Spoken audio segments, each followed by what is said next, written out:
R-rated book reviews. We're back. The third and captivating conclusion to Manfredi's Alexandros series, Alexander, the Ends of the Earth. Careful, Kyrie. Don't step over the edge. This is a timeless tale of too much, too soon, and let's stick around to watch it crash and burn in a spectacular fashion. In the word of the immortal Ric Flair, woo! By the end of this journey, it felt like Alexander, a gifted climber, had put a leash on his cat, his army, and proceeded to drag it up Everest. Similar to most tales of trying to conquer the world, it was never going to end well. And after his wife, one of them at least, and his dog, and his horse, and his best friend all died, it didn't take Carl Lewis to make the leap that Alexander was next. His demise reminded me of Coop in Wet Hot American Summer as he stepped into a bucket, slipped on a banana peel, fell in a kiddie pool, and then had the bucket land on his head. Well, at least he had a good run. The lamp that burns brightest in the room is the one that is destined to burn out first, but all those present will remember just how beautiful its light was. Not exactly Shakespeare, is it? But a decent summation of the life and legacy of Alexander the Great. Really, this is an adventure book about Alexander and homies, his daddy's friends, Cletus the soon-to-be-killed, and the old war-goat Parmenion, Leonidas, the giant cleaver-wielding Zangief, Eumenes, his wet-blanket advisor, Nearchus, the salty seaman, har har har, Callisthenes, who before inventing aerobics was Aristotle's favorite student and resident Alexander historian, Bucephalus, his roided-up CrossFit horse, Paratus, his weaponized lassie, and of course, Craterus, Lysimachus, Perdiccas, Ptolemy, and Seleucus, all important homies in their own right. And of course, you can't forget his bisexual bestie, Hephaestion. Sidebar, are Alexander and Hephaestion the inspiration for the ambiguously gay duo, Ace and Gary? I can't help but imagine them wrestling around with their shirts off, getting all sweaty, poking each other with their little hard aubergines. Anyway. Let's also not forget all the women that populate this book for Alexander to make love to. Sorry, ladies, but you can't retroactively insert progressivism into history, and you're not going to find a lot of strong female role models in this story. Here's a typical scene you might find in this book.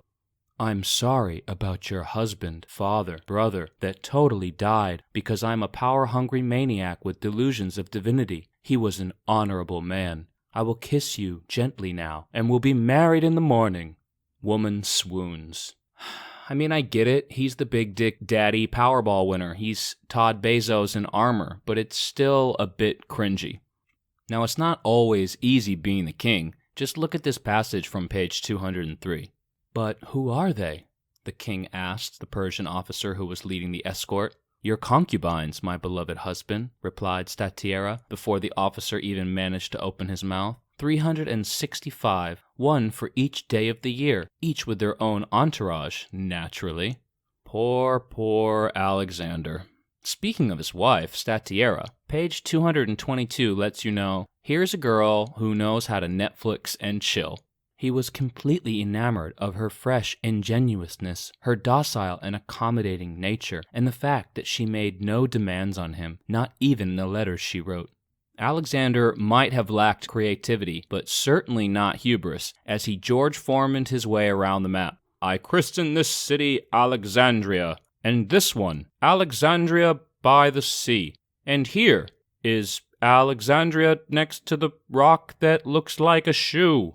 And this will be known as Alexandria, where my sandals got stuck in the mud? Rejoice! As I find the 5-star system a bit limiting, I like to use my arbitrary rating system SLICK, which stands for Story, Language, Ideas, and Characters on a 10-point scale.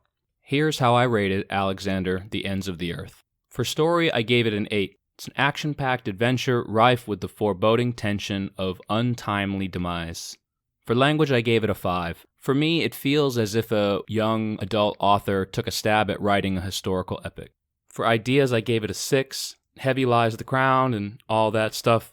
And for characters, I gave it an 8. I find his homies and their interactions with each other the best part of this book. I also strive for a contrived comparison for every book. We've now moved on to the final course of our Michelin-rated meal, dessert. Yes, of course we're a bit full from our first 2 courses, but who can say no to a little chocolate lava cake? While the chocolate is at first decadent, like all of Alexander's Persian trappings must have been, its rich filling is also cloying, and you can't help but think that maybe this is how Alexander felt towards the end. Luckily for you, just as your tummy starts to hurt, the meal is finished, and so you won't have to worry about ending this journey the same way Alexander did.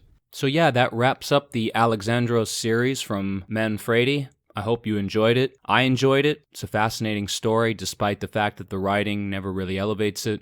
If you like the video, yeah, you know what to do. And hopefully I'll see you next time on Rants, Ramblings, and Reviews.